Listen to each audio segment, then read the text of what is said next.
Bonjour, j'espère que tu vas bien, c'est QQ de HitArt. Alors aujourd'hui, on va voir ensemble comment peindre ces fleurs. Si tu n'as pas vu la précédente vidéo, ici on va pas trop parler de technique. Technique des mélanges de couleurs, humide sur humide, humide sur sec, c'est la précédente vidéo. Donc si tu n'as pas vu la précédente vidéo, je t'invite à le regarder, sinon tu vas peut-être être perdu si tu es débutant ou débutante. Alors, qu'est-ce qu'elle a fait Petra? Aujourd'hui, elle est sortie en fait, elle est partie à son jardin botanique. C'est le moment idéal en fait parce que c'est l'été, on peut encore sortir. Là, dépêche-toi avant que ça soit en septembre et ça commence à se refroidir.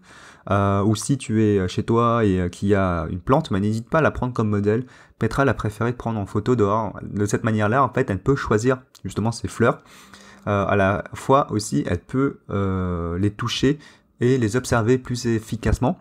De cette manière-là, elle les peint mieux, tu vois, elle peut mieux les synthétiser dans la forme, etc., etc.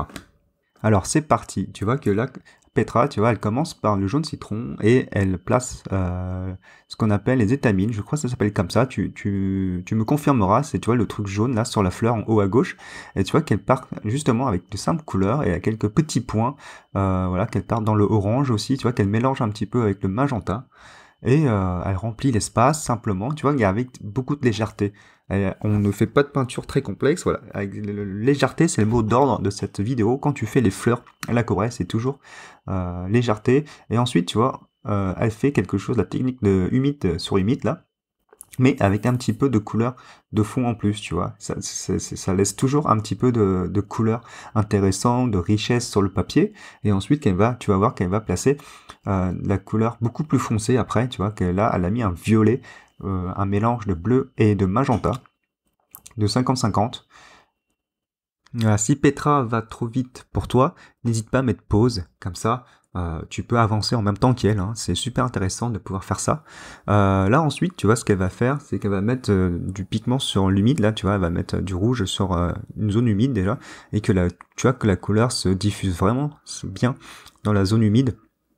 Comme ça permet d'avoir un excellent contrôle, tu vois, quand ça va sécher, ça donnera un super effet. Et tu vois, ici, là, parfois, tu vois, tu vas peut-être te tromper ou te faire des ratures, n'hésite pas à corriger, et ensuite aussi à exploiter tes ratures.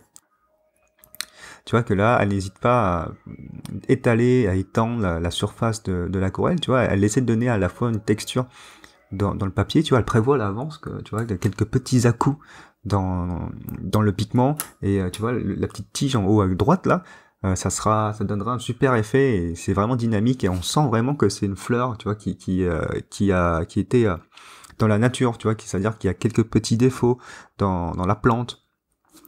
Ensuite, tu vas faire une tige verte, voilà, pas forcément droit, tu vois, tu fais comme si elle prenait le vent, tu vois, tu fais un petit peu courbé de cette manière-là, et ensuite tu vas peindre les feuilles dessus. Alors, charge bien ton pinceau de pigment, voilà, pour que ça ait suffisamment de couleur, et tu pars du haut de la pointe de la feuille vers la base de la tige.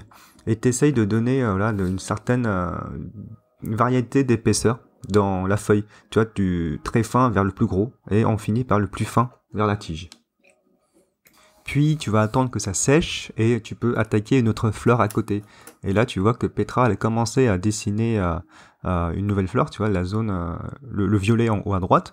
Et ensuite, elle va peindre aussi plusieurs états de la plante, comme ça va enrichir ta composition, tu vois. On parle plus de papier, hein, maintenant, on parle de composition, et tu vois, ça crée une diversité de formes, d'évolution. Là, on va dessiner une plante qui n'est pas à son état mature. Et tu vois, c'est une boule orange, on va dire, et entourée de simples petites tiges et de petits feuilles verts. Et tu vois qu'aussi, elle va rajouter un petit peu plus de variété, de texture de couleur, en utilisant la technique humide sur humide coloré, entre guillemets. Tu vois aussi qu'elle rajoute un petit peu plus de variété en haut à gauche, là. Pas hésiter parfois à tenter quelques petites mélanges de couleurs un petit peu maladroites, tu vois, mais finalement ça marche super bien. Et c'est ça qu'on aime bien dans l'aquarelle, c'est que c'est à la fois un médium où on contrôle, on essaie le plus de contrôler, mais en fait on a plutôt tort de faire ça et et à la fin, on oublie souvent de se détacher de ce contrôle-là et on se fait du mal. Donc pense bien à ça, à toujours te détacher de l'aquarelle.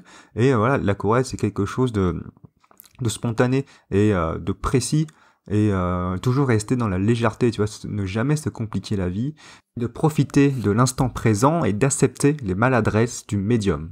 Que moi aussi j'adore vraiment l'aquarelle, c'est mon médium préféré. C'est quelque chose où c'est super simple à utiliser et à sortir. Tu vois, c'est voilà, t'as la boîte, t'ouvres et tu peins, tout simplement. Là, tu vois que Petra, elle commence à rajouter quelque chose de beaucoup plus pigmenté, là, tu vois. Ça permet de créer une variété dans les pétales, et ça crée plusieurs plans de pétales, tu vois. Et tu as remarqué aussi qu'au début, elle a peint quelque chose de très léger au début pour pouvoir créer cet effet d'entassement de pétales. Et ensuite, tu vois que ça a séché, parce que sur les petits morceaux, bah, ça a déjà séché, et du coup, là, elle va partir sur quelque chose de beaucoup plus pigmenté.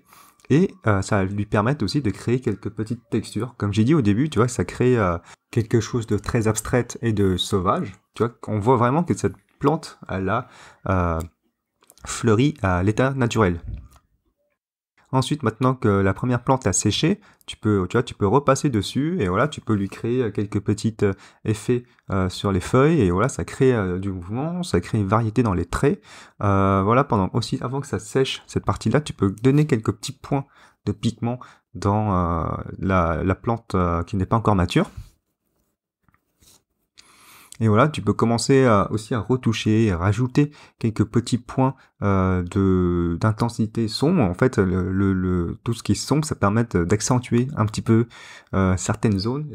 Voilà, c'est terminé. Tu peux rajouter encore quelques fleurs, tu vois, des effets de petits mouvements, aussi des fleurs en fond, tu vois, des plantes comme ça, là, au fond, avec légèreté. Et de cette manière-là, ça crée de la profondeur à ta composition. Et donc, si tu as aimé cette activité et que tu souhaites en développer plus la couleur, tout ce qui est aussi dessin d'environnement, tout ce qui est aussi perspective et que tu n'as pas le temps et que tu as peur de dessiner, voilà, bah n'hésite pas à cliquer sur le lien en description. C'est la box de Hit Art. Alors qu'est-ce que c'est la box de Hit Art? Bah c'est chaque semaine 2 ateliers, un petit atelier qu'on appelle l'atelier du lundi où voilà, tu auras un petit moment de pratique à faire dans la semaine, et ensuite à la fin de la semaine, le vendredi, tu recevras le module, en particulier le module de la semaine qui est sur le thème du mois, c'est Hit Art, mais les couleurs de l'été dans votre box. Et de cette manière-là, tu pourras profiter de tes vacances et de l'été surtout, et avant que ça ne se refroidisse, le temps tu vois que tu ne pourras plus sortir. Et ça serait vraiment dommage de rater la saison, de profiter tout ce qui est lumière, tout ce qui est coloré, surtout les vagues, tu vois, tout ce qui est des couleurs qui donnent la joie de vivre et de sortir, pouvoir peindre à l'extérieur. Donc voilà, chaque vendredi, tu recevras le module qui te permettra de faire une activité créative de quelques heures, comme ça. Le week-end, tu peux faire quelques séances. Je sais que les abonnés, elles adorent ça. Je publie le vendredi soir, et déjà le week-end et le lundi, je me connecte et je vois déjà quelques personnes qui ont déjà publié sur le forum privé pour recevoir impatiemment un petit retour de ma part où je commente leurs œuvres afin qu'elles puissent évoluer et progresser, corriger certains problèmes pour le prochain module. Et elles adorent vraiment ça, et ça fait vraiment un échange, ça crée vraiment un vrai atelier entre nous, ça crée vraiment un rapport humain. Et voilà, c'est vraiment top, j'adore vraiment ça. Donc toi, si tu viens dans l'atelier de Hit Art, pense bien à pouvoir profiter de tout ce qu'on t'offre, parce que voilà, on offre vraiment beaucoup de choses, c'est vraiment la valeur. Parce que t'imagines, si tu prends un atelier, t'imagines l'atelier, pour moi l'atelier ça coûte 4 fois plus cher en termes de mois, abonnement même, qu'une simple box, et recevoir des avis commentés. Et en plus c'est beaucoup plus pratique qu'un atelier. Pourquoi? Tu arrives dans un atelier et ensuite qu'est-ce qui se passe? Bah tu sors tes affaires, déjà tu prends 1 heure à y aller et 1 heure pour rentrer, tu t'installes, voilà, tu dessines, tu peins, et t'es avec 30 personnes.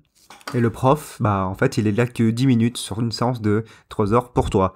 Donc forcément, beaucoup de nos clients et clientes ont dit que c'était parfait. Un atelier en ligne, justement, ça permet de pouvoir peindre n'importe quand et n'importe où, parce que en fait, beaucoup de nos abonnés utilisent et revisionnent l'atelier sur téléphone, justement, pendant qu'elles peignent aussi et pendant qu'elles profitent du beau temps, elles regardent et elles pratiquent à la maison ou à l'extérieur ou n'importe où finalement. Et c'est super pratique. Donc voilà, si tu es intéressé, sache que la box va se terminer le 8 juillet parce que voilà, c'est impossible pour moi de pouvoir tenir ça sur tout le mois. Donc voilà, si tu veux la box, ça se termine le lundi 8 juillet à 23h59. À partir de là, ça sera plus possible de profiter de la box de HitArt à un tarif avantageux parce que ensuite, il y aura que la formation que tu pourras payer. Donc forcément, tu vas la payer un petit peu plus cher.